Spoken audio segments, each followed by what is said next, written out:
All right, good morning. First, I want to thank everyone for being here. I'm Lieutenant Brian Thiers with the Bradenton Police Department, the PIO.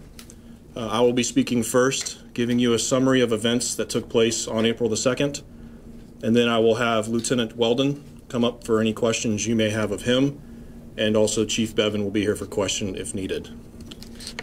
On April the 2nd, 2017, approximately 3:57 a.m., Bradenton Police Department Communications Center received a call from an alarm company advising they had a residential burglary alarm at 2405 9th Street West in Bradenton.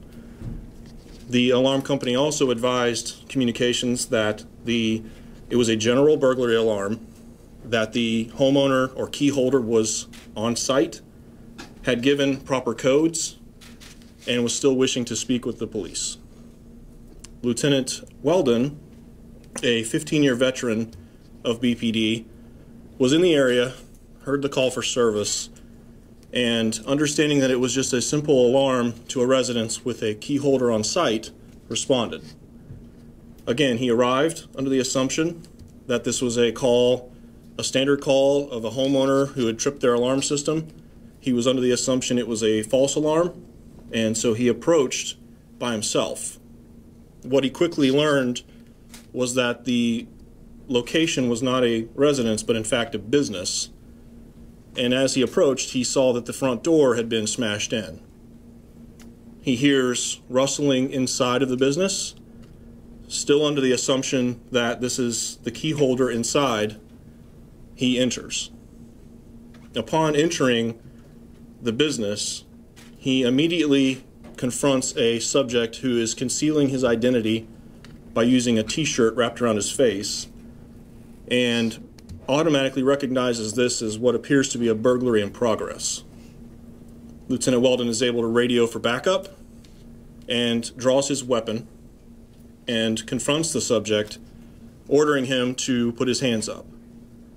Initially, the suspect complies and puts his hands up, and Lieutenant Weldon reholsters his firearm and grabs the suspect by the hand in an attempt to place him in custody. The suspect at that point begins to violently resist Lieutenant Weldon.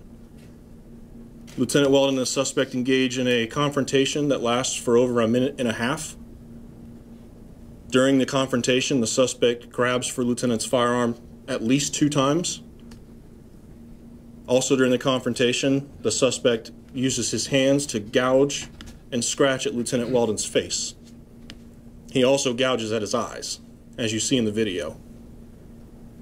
This violent encounter again lasts for over a minute and a half. Lieutenant Weldon was able to radio to communications 2 more times to let him know that he needed help before his radio was pulled off of his shirt, and as you see in the video, is dangling below him. Lieutenant Weldon is able at one point to push the subject away and back up, draws his weapon again, points it at the suspect, ordering him to stop, and the suspect continues to walk towards him. Lieutenant Weldon is in fear for his life. The suspect continues to approach him. Lieutenant Weldon's eyes are blurry. He's having a hard time seeing. So as you watch in the video, he uses his hands as the suspect approaches, and as he gets close enough, he strikes him with his weapon, and the suspect falls to the ground. At that moment, backup officers come into the scene and take the suspect into custody. What you also see in the video is as they're arresting the suspect, Lieutenant Weldon puts his head down on the counter because he's tired and he's in pain. The suspect, Isaac Otoniel Hernandez Dubon, is a 23-year-old Honduran citizen in the United States illegally. At this time, we are unsure how long he's been here. He has no prior criminal record that we are aware of in the United States at this time. He is a suspect or a person of interest in several other burglaries in that area. At this time, I'd like to bring up Lieutenant William Weldon.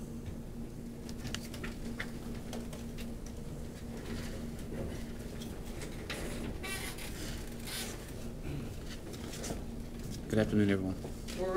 He's not really going to make a statement. I just want to preface this by saying he's been through a lot. He's had a few days off to reflect on what happened, to spend some time with his family. This was a very significant experience in his life. It was a fight for his life, actually. And in this particular instance, he prevailed, and everybody went home, which is always our ultimate goal. But if you have some questions, you'd like to have him review the video for you or walk through anything, now's the time to do it. Okay? How are you feeling this morning? I'm feeling fine, thank you. What was going on through your head when you quickly realized that you were walking into something that was completely different than what you expected? Well, it's something out of the ordinary because I normally wouldn't walk into a burglary in progress by myself, but I knew I'd already shown myself, and it was a moment that I had to react before backup got there. Did it seem... What were those moments like when you thought that everything was under control and then the suspect just lunged at you? It was a surprise, but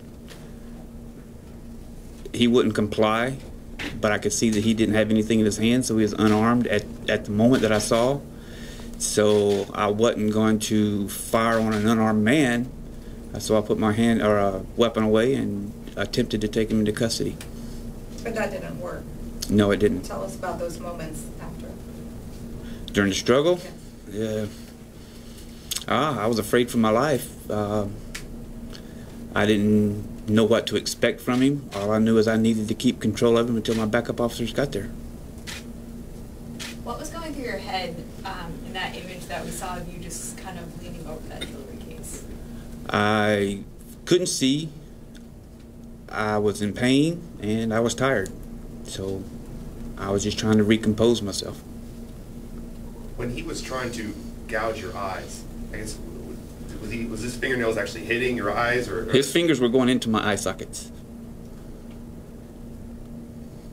What went through your head when that was happening? What? I'm sorry? What went through your head when that was happening? To get his fingers out of my eyes. Did he say anything to you? Was there any conversation? There was no conversation. I don't know if he could speak English. I don't know. I don't know if he understood English, but there was no conversation between the two of us. What in your head kept you going? I know it only lasted a minute, but it had to seem like a lot longer for you. Well, I needed to make sure that I walked out of there safely and he didn't get away. You know, a lot of other officers with their life in danger might have pulled their weapon and shot at the suspect. Why didn't you? Well, I did pull my weapon there at the end. I re-pulled it at the end, and I feel that I've been justified in shooting him, but deadly force is to be used as the last resort, and I had one other resort that I could use, and I used it. If that resort didn't work, then there's a chance that I would have used lethal force. When you watch the video, which I assume you have since then, just seeing your actions, seeing everything that happened, that could have ended a whole lot worse, but... It could have, but I'm blessed it didn't. How did your training help you? Kept me alive. I mean, that's bottom line, it kept me alive. My training kept me alive. And when you went back home and kind of reflected on the day you had, what were you feeling and thinking? I had a lot of mixed emotions. You go through your head wondering if there was anything else that you could have done to have prevented the entire incident. But my main goal was to be with my family and comfort my wife, because this affected her just as much as it affected me. How does this change when you go back on the road, when you're back on the street, being a police officer? Did it change you in any way? I'm sure it does, but right at this moment, I don't see what changes could be, but I'm sure in the back of your mind, it's always going to change something. How did you feel that both you and the suspect were able to walk away alive and injured, but alive? That's the way it should have ended up. I mean, we don't come to work thinking we're going to have to shoot or we want to shoot somebody. So anytime that you can get it, even if you get into a fight like this and you walk away, both people walk away, then it's always a good day. Do you think you would approach a suspected burglary different from now on with going into this? I mean, do you think that... Well, this didn't come out as a suspected burglary.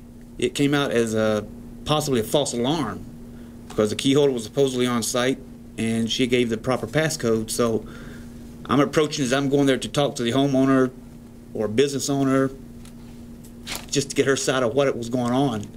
So I did not even realize it was a burglary until I looked in and shone the flashlight and seen the burglary suspect. Was that the most scared you've ever been in your career in law enforcement?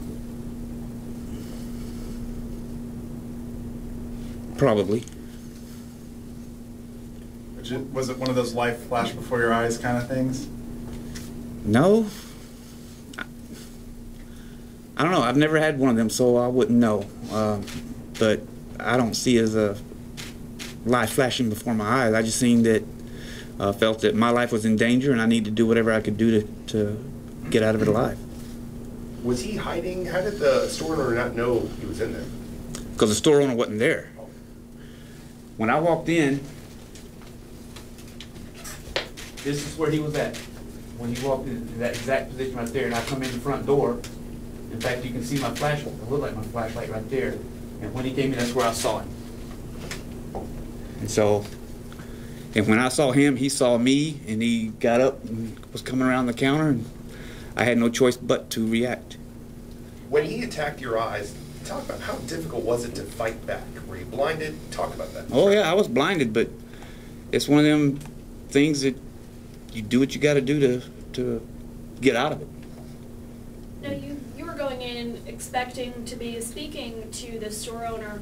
Was there a miscommunication with the security company, with dispatch? Where was the miscommunication that the store I can owner comment on that when you're done. Yeah, that's, I don't know where the miscommunication was, but it's being looked into. Stay right here. Lieutenant Weldon's a little out of his element here. We asked him to come in today, but I'll tell you that he's being conservative in his comments to you. One of the things that has stuck with me is my conversation with him the next day. And he told me in his southern drawl, he says, "Ma'am, the thing I'm most grateful for is that it was me that walked in the door and not one of the officers under my command." And that's really stuck with me, because those are the people who we want to be leaders in our agencies. And I said, "Well, why do you say that?" He said, "Because I was a Marine, I'm a veteran, I've trained, I've kept myself in shape, and I knew I could handle this. And my fear is that not everybody could have handled it the way I did. And I want you all to know that, because that speaks to his character." I will tell you, and even Lieutenant Thiers can maybe provide some follow-up, the first thing we did on Monday morning is make contact with the alarm company and have them launch an investigation into how this could happen, because errors on their part almost resulted in a catastrophic event here in the city of Bradenton. And we don't take that lightly, and we are going to hold them responsible for that. This ended good enough, but it could have ended terribly. You know, Lieutenant Weldon, I'm going to reiterate, was in a fight for his life. You had a subject trying to gouge out his eyes and take his firearm, and it really doesn't get any worse than that. He handled himself in a very exemplary manner and did everything he could. At the very end, like he said he had two options. He knew he could try to take one last swing and strike the subject with his gun, and that's something, by the way, that's against policy, okay? Or he could shoot him. And I thank God that he went ahead and did that last act before we had ourselves a more unfortunate set of circumstances. So again, you know, I'm gonna tell you that he really did a fine job, and I'm incredibly proud of him as a police officer and as a leader in this agency. It may have been against policy, but in this circumstance, yeah. There won't be an internal affairs investigation, if that's what you're asking. Right.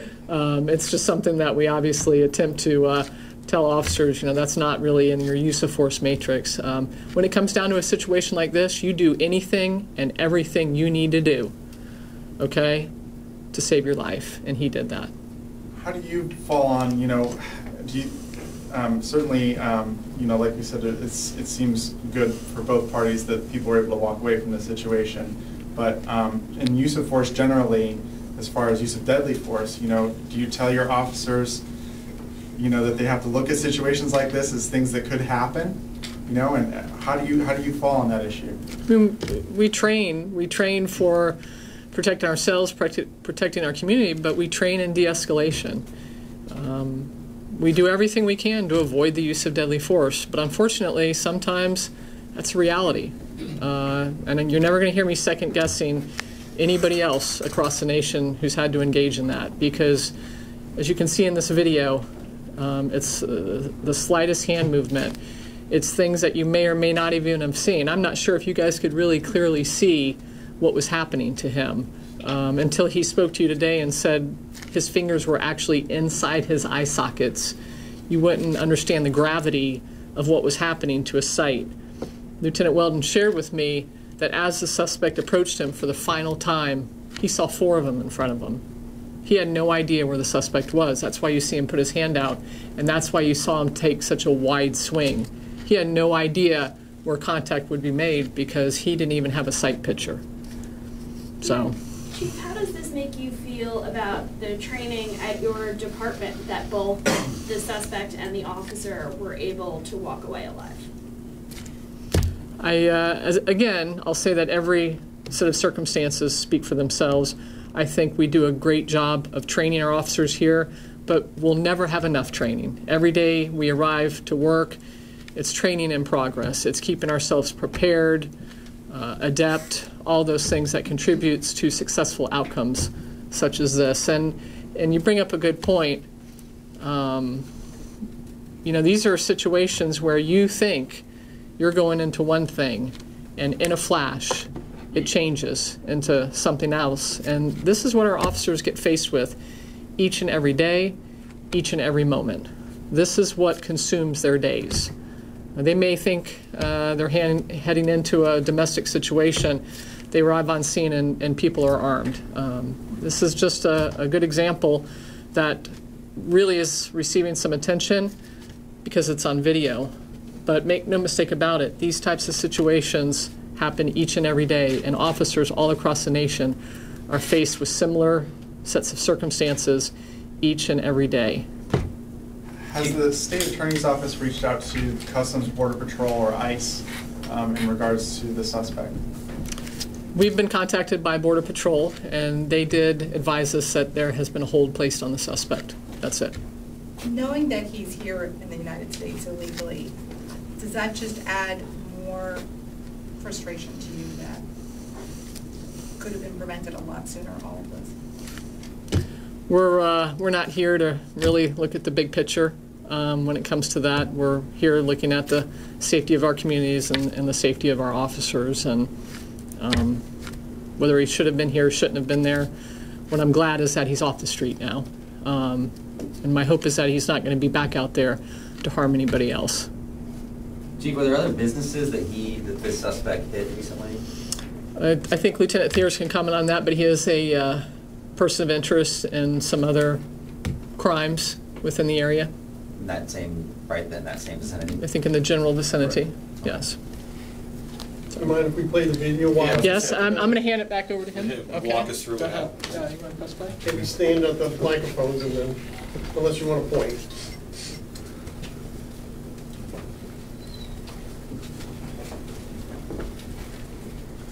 I'd like to note that the audio you're hearing is not from the scene. That's me coming in the door right there and I'm confronting him right there.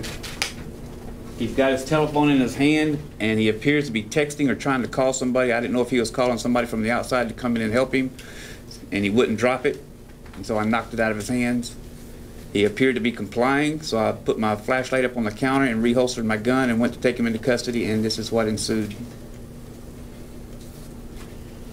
Right there, you see in that bottom left is where he just went after my gun.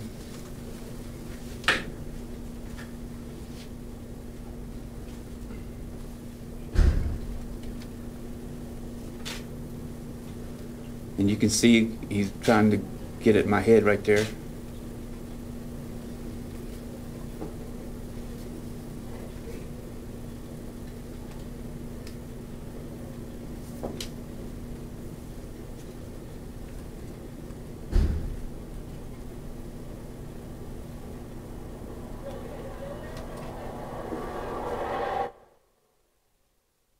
That's him putting the top left is gouging my right eye right there.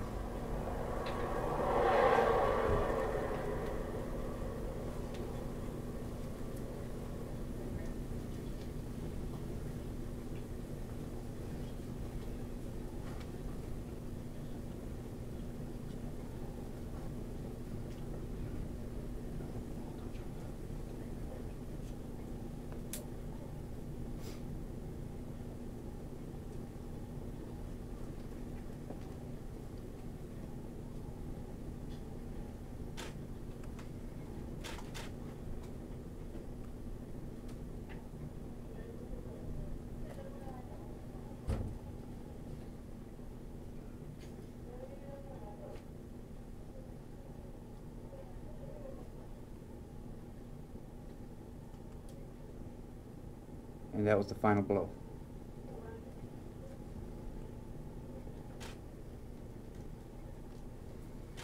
Did you call for backup at any point, or were they just on the way? No, I had called for backup. Okay.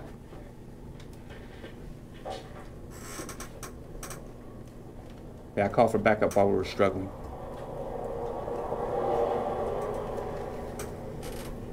But that's pretty much the video right there. How's your recovery going? It's going fine. The swellings went down. Got antibiotic drops I'm putting in my eyes to take care of the bleeding, but they're fine. So you can see perfectly now? Sight's perfect. And seeing that again. It's disturbing. When you look at a day or two later, and you're looking at this, what's your thought process as you see what he was doing to you and how this just unfolded? You know, it's easy to sit back and look at a video and see, well, I could have done this, I could have done that, but in the heat of the moment, you've got milliseconds to make decisions, and you make the best decision you can at the moment during the process. And I felt that I made the best decisions that I could. And you would, to get him away, you swing your arm? I mean, explain what actually, it looks like you had your gun in your hand.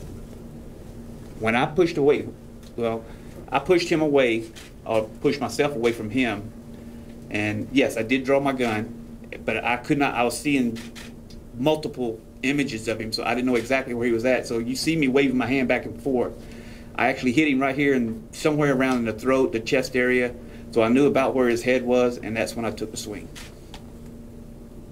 And you struck him? I struck him. Thanks. Thank you. Just to cap a couple of things, the suspect and both Lieutenant Weldon were transported to the hospital that evening. The suspect received a couple of stitches on his face. Lieutenant Weldon was treated and released that evening, went home to rest with his wife. He's been following up with an optometrist to make sure that his eyesight returns completely to normal. Again, the suspect is on hold at the Manatee County Jail. We're not dealing with that side of it. We're only worried about the case that you see and the other cases that are pending, the other cases we're looking into. Detectives are looking at video from surrounding locations. We're doing fingerprint comparisons, so that hopefully will lead to either closure of more cases or more charges for Mr. DeBon. Can you tell us more about those other cases? How many? Were they homes or businesses? At this time, it's definitely one other business, and the other one I'm not 100% sure on. Again, we've sent some forensic evidence over to the county to help us with that, and we're just waiting on some fingerprint evidence to come back at this time. Any idea when the lieutenant will be back on duty? When he's good and rested, when he feels ready. We're going to work with him. His squad's stepping up to take care of him. This agency's taking care of him. We're going to do everything in our power to make sure that he's 100% ready to return before he goes back out there. And Lieutenant, do you know how Noteworthy long? to that, though, he tried to come back the next day. He won't, yeah, he tried to come back the next day. Tried to report for duty the next day. What was the age difference of the suspect and him? Oh, mean, he was fighting with a younger man. Very much so. Yeah. Tim, do you know how long the suspect had been in the U.S. illegally? We do not know that at this time. No, that's something we're trying to figure out, trying to pinpoint some timelines. So. Has he had any type of court appearance or? He did go to first appearance yesterday, or Monday. He went on Monday morning, thank you. His bond was set, and then that afternoon, the federal government went and placed the hold. So, Past criminal record on him too? nothing that we can find at this time. Again, resources are going beyond our reach to determine that. So, any other questions? Okay. Thank you all very, very much.